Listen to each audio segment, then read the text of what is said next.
சுக்கரன் சிங்குடைய அடக்கம் செய்யப்பட்டது.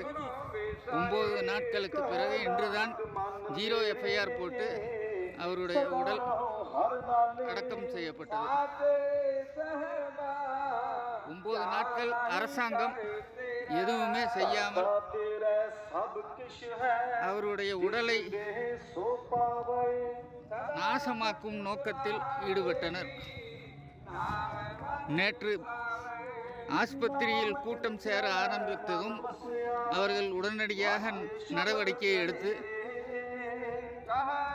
போஸ்ட்மார்ட்டம் செய்ய தயார் என்று 0 எஃப்ஐஆர் இட்டு இரவிலேயே போஸ்ட்மார்ட்டம் செய்து காலையில் அவரது உடலை நம்மிடம் ஒப்படைத்தனர். இப்பொழுது சிங்குபாடில் கூட்டம் அப்படியே தான் இருக்கிறது. கூட்டத்தில் எந்த மாற்றமும் இல்லை.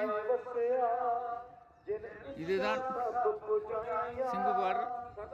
கூட்டம் அப்படியே தான் இருக்கிறது. அரசாங்கம் சொல்லும் கூட்டம் இல்லை, எல்லாம் திரும்பி விட்டார்கள் என்று, அதெல்லாம் போய். ஆகையால் கூட்டமும் போராட்டமும் அப்படியே தான் உள்ளது. வெற்றி அடையும் வரை யாரும் இங்கிருந்து செல்ல மாட்டார்கள். அதனால் இன்று 2 நாட்களாக நடந்த பேச்சுவார்த்தையில் என்ன முடிவுகள் எடுக்கப்பட்டனவோ அதை பிரஸ் மீட்டில் தெரிவிக்கப்படும். அரசாங்கத்துடன் பேச்சுவார்த்தை நடத்துவோமா, இல்லை டெல்லிக்கு செல்வோமா, இல்லை போராட்டம் எந்த முடிவை கொண்டு செல்லப்போகிறது என்று நாம் பிரஸ் மீட்டில் சொல்லி உங்களுக்கு தெரிவிப்போம். இன்று 15 நாட்கள் ஆகிவிட்டது போராட்டம் தொடங்கி. கடந்த 21ஆம் தேதி உயிர் சேதம் ஏற்பட்டது. 4-5 நபர்களை இராணுவம் தூக்கி கொண்டு சென்றது. 10-100 பேர்த்துக்கு மேல் காயமடைந்தனர். அதனால் இந்த ஒரு 5-6 நாட்களாக அந்த காரியங்களில் கொஞ்சம் பிஸியாக இருந்ததால் ஸ்லீப்பிங் மோடில் வைத்துள்ளோம். போராட்டம் நடந்து கொண்டு இருக்கிறது. கூட்டமும் அப்படியே தான் இருக்கிறது.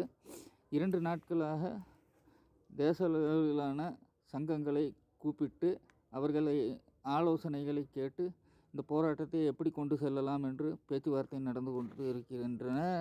நடத்தி கொண்டு இருக்கிறோம். அதில் தமிழ்நாட்டிலிருந்து பங்களிப்பு ரொம்ப குறைவாக உள்ளது. தமிழ்நாட்டு மக்கள் இந்த போராட்டத்திற்கு ஆதரவு தருமாறு கேட்டுக்கொள்கிறேன். ஆதரவு தருகிறீர்கள்.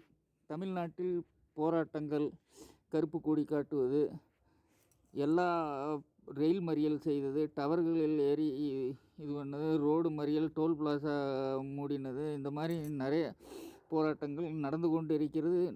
எல்லா விவசாய சங்கங்களும் அவரவர் பங்குக்கு செய்து கொண்டு இருக்கிறீர்கள்.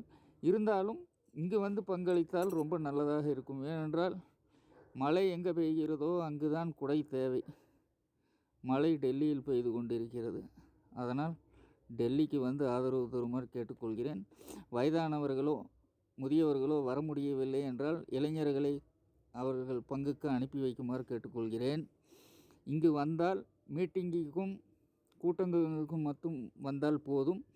போராட்ட களத்தில் முன்னில் நாங்கள் தான் இருப்போம். உங்களை கலந்து கொள்ள விட மாட்டோம்.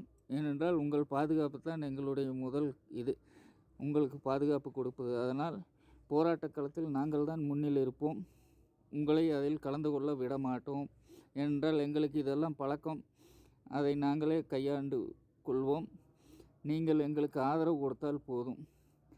டெல்லியில் எப்படி வர வேண்டும், எங்கு வர வேண்டும் என்று நான் உங்களுக்கு தகவல் கொடுக்கிறேன். உங்களுக்கு எந்த வண்டியில் வர வேண்டும், எங்கே இறங்க வேண்டும் என்று. தமிழ்நாட்டின் பங்களிப்பு அதிகமாக்க வேண்டும் என்று கேட்டுக்கொள்கிறேன். ஏனென்றால் தமிழ்நாடு தான் போராட்ட குணம். வீரர்கள், ஜல்லிக்கட்டு போராட்டம், நாராயணசாமி நாயுடு அவர்கள் அந்த 10,000 மாட்டு வண்டிகளை அந்த காலத்திலேயே கொண்டு வந்தவர். ஆகையால் அந்த குணம் கொண்டவர்கள் எங்கள் போராட்டத்திற்கும் உங்கள் போராட்டத்திற்கும் நம்ம போராட்டத்திற்கு கலந்து கொண்டு ஆதரவு தருமாறு கேட்டுக்கொள்கிறேன்.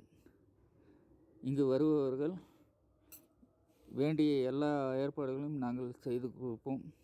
எந்த குறையும் இல்லாமல் பார்த்துக்கொள்வோம். கண்டிப்பாக இந்த போராட்டத்தில் எங்களுக்கு ஆதரவு தருமாறு கேட்டுக்கொள்கிறேன். தமிழ்நாட்டு மக்களுக்கு இதுவரை எங்களுக்கு ஆதரவு கொடுத்ததுக்கு ரொம்ப ரொம்ப நன்றி. வருங்காலத்தில் இதைவிட நிறைய பங்களிப்பு கொடுக்குமாறு கேட்டுக்கொள்கிறேன். நன்றி நன்றி நன்றி. வாழ்க வளமுடன். செய்திகளை உடனுக்குடன் தெரிந்து கொள்ள உடனே சப்ஸ்கிரைப் பண்ணுங்க.